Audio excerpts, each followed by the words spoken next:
प्रभु जब अपनी शक्तियों का प्रकाश करते तो लगता है कोई त्रिभुवन में जिसकी रक्षा नहीं कर सकता। उसकी रक्षा के लिए मां भवानी दुर्गा अपना भयानक रूप धारण करके महिषासुर आदि दैत्यों का मर्दन करती है। प्रभु है उस रूप में, दूसरा नहीं है। तो उनकी सामर्थ्य कितनी है? दुर्गा कोटि अमित अरिमर्दन। हरि की सामर्थ्य कैसी? अमित दुर्गाओं जैसी। 1 करोड़ अरब नहीं, अमित दुर्गाओं जैसी दुष्टों का मर्दन करने की सामर्थ्य। अमित था नहीं कि कितनी सामर्थ्य है। एक दुर्गा रूप में जब हरि प्रकाशित होते हैं तो त्रिभुवन में कोई सामने खड़ा होने वाला नहीं होता। मां भवानी जिस समय अपने स्वरूप में आती, किसी की ताकत नहीं है। ये शुंभ निशुंभ इतने बलवान दैत्य थे, त्रिभुवन में कोई इनका बाल बांका भी नहीं कर सकता था।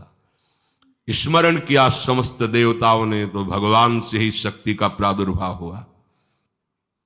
इतना सुंदर रूप मां भगवती का। शुंभ निशुंभ के पार्षद घूमते रहते थे, उन्होंने देखा, जाके बताया कि आपके महल में जितनी सुंदरियां उसकी दासी बनने योग्य भी नहीं है, ऐसी सुंदरी का हमने दर्शन किया। बोले मेरा जाके परिचय बताओ। बोले ऐसा नहीं लगता कि आपके परिचय बताने से केवल आ जाएंगी। तो उनका अगर ऐसा नहीं तो केश कर्षण निर्धूता गौरवा मां गरिष्यति। उसके गौरव को धूल में मिलाते हुए बाल पकड़कर घसीट कर हमारे पास लाओ। मार्कंडेय पुराण। उनके पार्षद गए और बताया हमारे मालिक शुंभ निशुंभ है, उनका आदेश है कि आप महल में चलो और आदर सहित, अगर आप ऐसा ना करती हैं तो मैं आपका निरादर करते हुए बाल पकड़कर घसीटते हुए ले जाऊंगा। देवी जी ने मुस्कुरा दिया और कहा अपने मालिक से कह दो जाकर के कि हम उसी की आज्ञा पालन करती है जो हम पर युद्ध में विजय प्राप्त कर ले। वो जाके बोले हाँ वो तो मतवाले, त्रिभुवन में कोई जोड़ ही नहीं था। आए और उद्दंडता पूर्वक वचन बोलने लगे। माता जी ने कहा बस तब तक बोल ले जब तक मैं मधु का पान कर रही हूं। बस ये पान करते ही तेरी जीवन लीला समाप्त हो जाएगी। ऐसा ही हुआ। जो ही पान करके सिंह पर सवार होकर गर्जना की, सारा का सारा अहंकार धूल दूषित हो गया, काट के फेंक दिया। ऐसी अनंत अमित दुर्गाओं जैसी सामर्थ्य हमारे प्रभु श्री हरि में, अमित दुर्गाओं जैसी, क्योंकि अनंत शक्तियों के स्वामी हैं। उनकी लीला में क्यों में हो? अरे वो जब करुणा करते हैं, अपनी महिमा से उतरते हैं, तो भक्त जब ऐसे कर देता है तो डरप जाते हैं। माधोदास बाबा ने कहा नहीं चलना तुम्हें ब्रज में, हम तुम्हारी कहां तक सेवा देखेंगे, तुम्हें बाल भोग राजभोग। बाबा जी हैं, कभी मिला कभी यहीं रहो। वो बाबा आपके बिना नहीं रह सकते।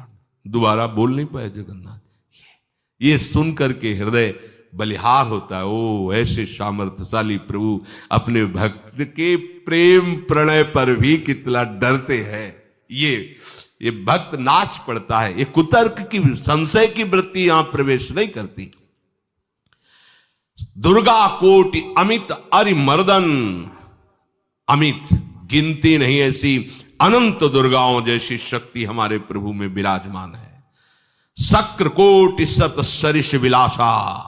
आहा, अरबों इंद्र जैसा विलास प्रभु में। अरबों, एक इंद्र त्रिभुवनपति है, अरबों इंद्र के समान प्रभु का ऐश्वर्य है।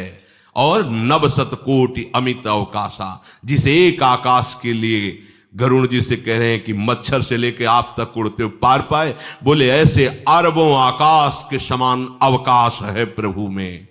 मरुत कोटि सत विपुल बल, रवि सत कोटि प्रकाश, शशि सत कोटि सुशीतल, समन सकल भव त्रास।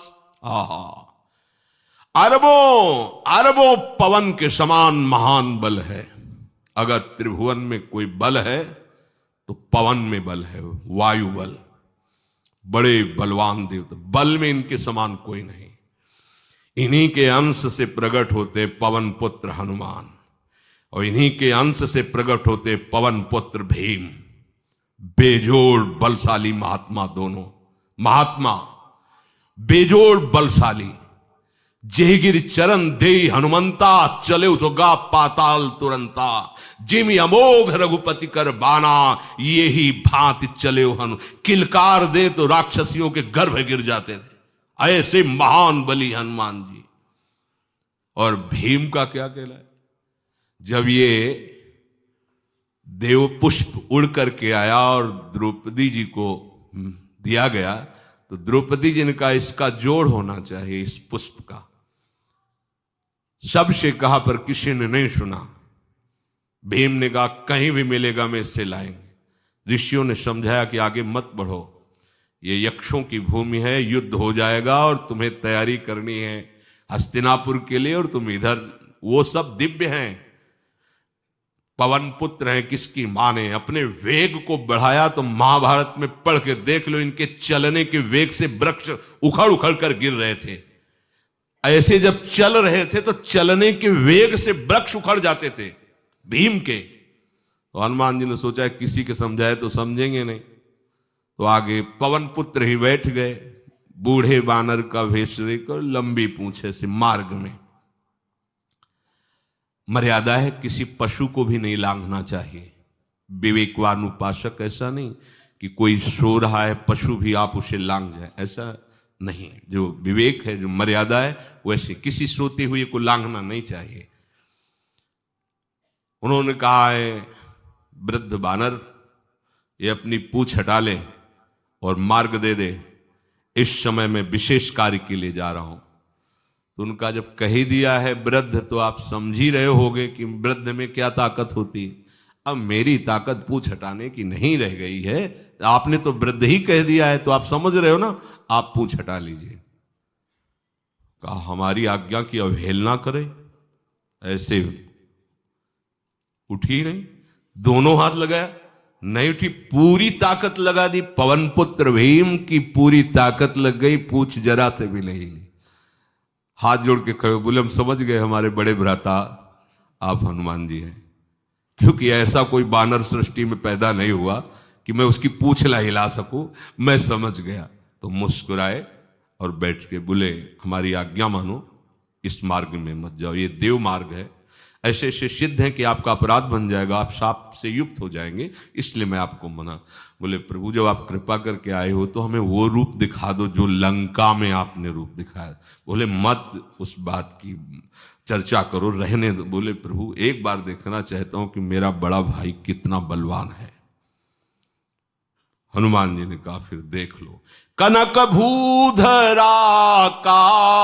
शरीरा, समर भयंकर अति बल। कांप गए भीम जी, हाथ जोड़ बोले भैया नीचे। स्वर्णिम कांति, वो भयानक उनका रुद्र रूप, कांप गए भीम, कांप गए। वायु में अगर बल में देखा जाए तो सबसे ज्यादा वायु बलवान है। भगवान कैसे है? मरुत कोटि सत विपुल बल, अरबों वायु जैसी महान ताकत हमारे प्रभु में है, संशय नहीं। वो अगर छोटी सी कार्य के लिए सहयोग लेते हैं, ए उठवा दो, ऐसा कर, भक्तों के साथ वो विनोद करते, लीला करते, नहीं उनमें बल कितना है।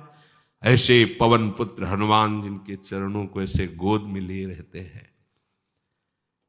एक उपनिषद में चरित्र आता है कि असुरों पर विजय प्राप्त करने के कारण देवताओं को गर्व हो गया और सभा में नृत्य गान चल रहा था। भगवान जब किसी पे गर्व करते हुए देखते हैं तो उनको अच्छा नहीं लगता। फिर सृष्टि के विधान के प्रधान अधिकारी जब देवतागण और देवराज इंद्र और उन्मत्तता, विजयश्री में उन्मत्तता आ जाती है, तो भगवान ने एक यक्ष का रूप धारण किया और सभा के प्रधान द्वार पर दिखाई दिए। देवराज इंद्र ने कहा कि पता लगाओ ये कौन है, बिना आज्ञा के, बिना सूचना के कैसे आ गया ये, क्योंकि त्रिभुवनपति है ना। अग्नि देवता ने कहा मैं जाता हूं, पता लगा के आता हूं, क्योंकि किसी बलवान का परिचय पूछने के लिए निर्बल को नहीं भेजा जाता। अग्निदेव गए और कहा आप अपना परिचय दीजिए, कौन हो और यहां कैसे आए हो। तो उनका परिचय लेने के पहले हम आपका परिचय जानना चाहते हैं, आप कौन हो। उन्होंने कहा कि मैं अग्निदेव हूं। सामर्थ्य आपकी, त्रिभुवन को उपले की तरह भस्म कर सकता हूं। मैं समस्त प्राणियों के उदर में बैठकर अन्न और जल का पचाकर जीवन दान देता हूं, जीवन पोषण करता हूं। अच्छा, एक तिनका फेंका, हम तुम्हारी बात तभी प्रमाणित, ये उपनिषद की बात, हम तुम्हारी बात तभी प्रमाणित मानेंगे जब तुम इस तिनके को जला दोगे। अब कोई अग्नि देवता से तिनका जलाने की बात कहे, सहज में दृष्टि डाली, कुछ नहीं हुआ, पूरा पावर लगा दिया।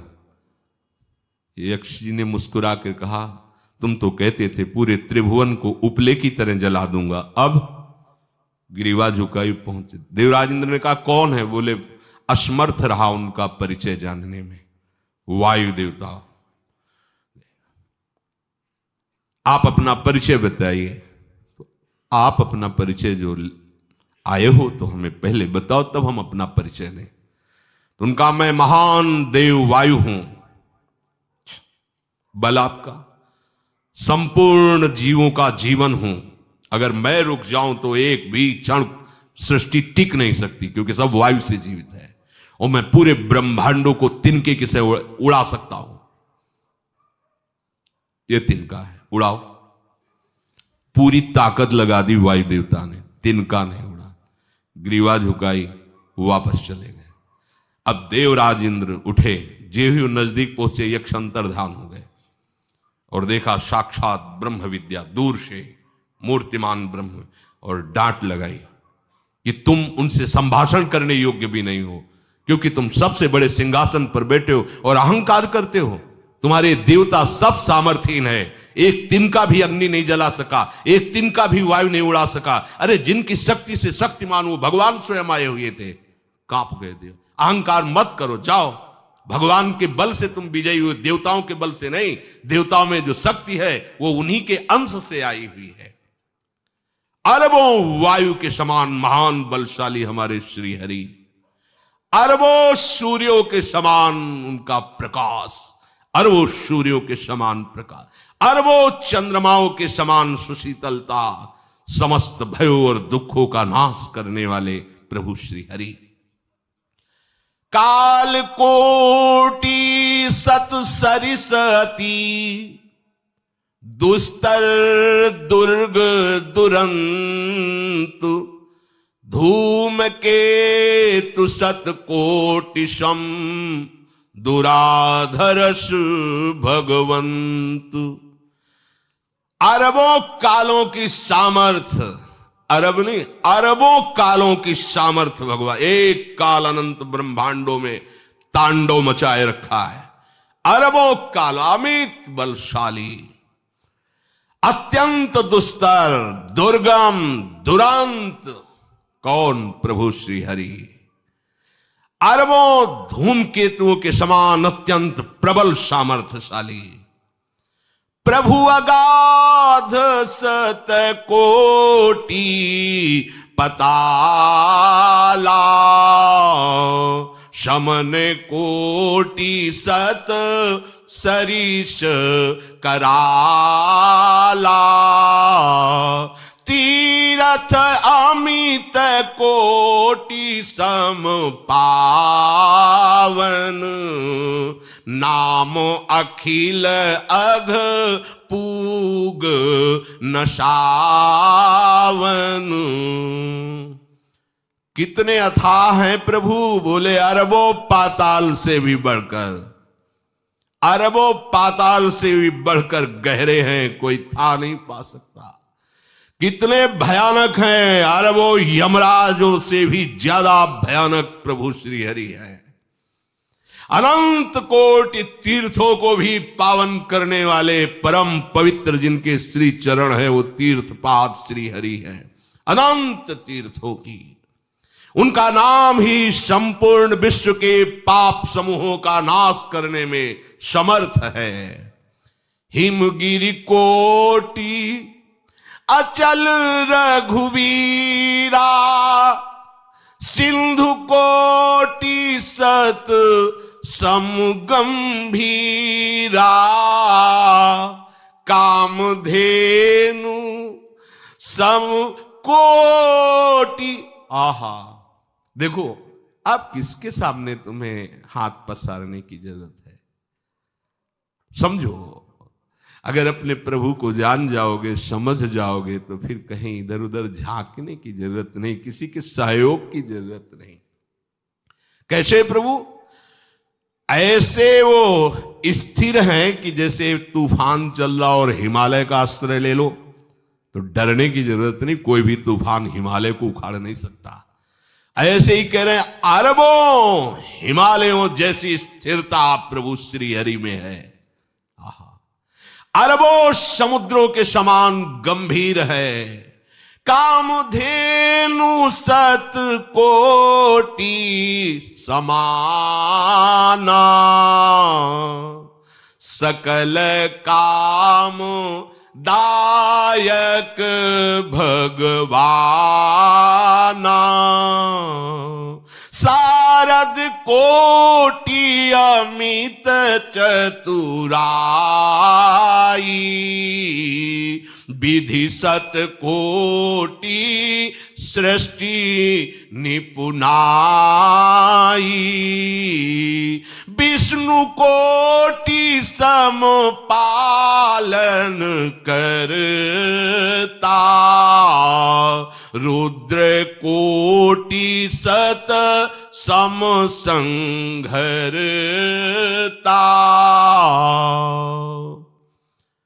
अरबों कामधेनुओं के समान प्रभु श्री हरि हैं। एक कामधेनु मिल जाए तो निहाल हो जाए। है हमारे श्री हरि कैसे? अरबों कामधेनुओं के समान है। इच्छित कामनाओं की पूर्ति कर दे उसे कामधेनु कहते हैं। प्रभु में कितनी चतुरता है! अनंत कोटि सरस्वतियों की एक सरस्वती ब्रह्मांडों का संचालन करती है, बुद्धि के अधिष्ठात्र देवी हैं। और यहां क्या, हमारे श्री हरि अनंत कोटि सरस्वतियों की चतुराई समाई हुई है। अरबों ब्रह्माओं के समान सृष्टि रचने में समर्थ। एक ब्रह्मा प्रकट कर दिया, एक वैभव प्रकट हो गया। अरबों ब्रह्माओं जैसी सामर्थ सृष्टि रचना की प्रभु में है। आहा! और अरबों विष्णुओं के समान पालन करने की सामर्थ प्रभु में है। अरबों शंकर के समान संहार करने की सामर्थ्य प्रभु में है। धनद कोटि सत सम धन वाना, माया कोटि प्रपंच निधाना, भार धरन सत कोटि अहिसा, निरवधि निरूपम प्रभु जगदीसा। अरबों कुबेरों के समान धनवान है। अरबों मायाओं के समान सृष्टि करने में सामर्थ्यशाली है। अरबों शेष भगवान के समान अनंत भार उठाने में समर्थ है। जगदीश्वर प्रभु श्री हरि की कोई उपमा, कोई सीमा नहीं है। ये उपमा रहित और सीमा रहित है। निरुपम न उपमा आन राम समान, राम निगम कहे, जिम कोटि सत खद्योत समु, रवि कहत अति लघुताल है। यही भांति निज निज मति विलास, मुनीस हरि बखा नहीं, प्रभु भाव गाहक अति कृपालु, सप्रेम सुनि सुख मानहि। प्रभु भाव गाहक अति कृपालु, सप्रेम सुनि सुख मानहि। प्रभु श्री हरि उपमा रहित हैं, उनकी कोई अनंत ब्रह्मांडों में किसी से उपमा नहीं दी जा सकती। प्रभु के समान केवल प्रभु हैं, ऐसा वेद कहते हैं। अरबों जुगुनियों के समान यदि सूर्य को कहा जाए तो सूर्य का अपमान होता है, सम्मान नहीं। ऐसे ही जो अभी तक वर्णन किया गया उसको समझो।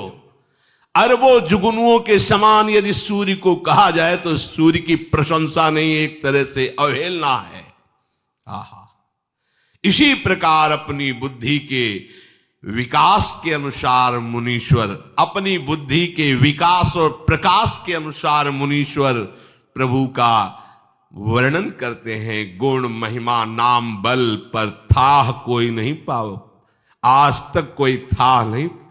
ऐसे प्रभु की लीला में कोई कुतर्क, कोई संशय, अब वो क्या बुद्धि है उस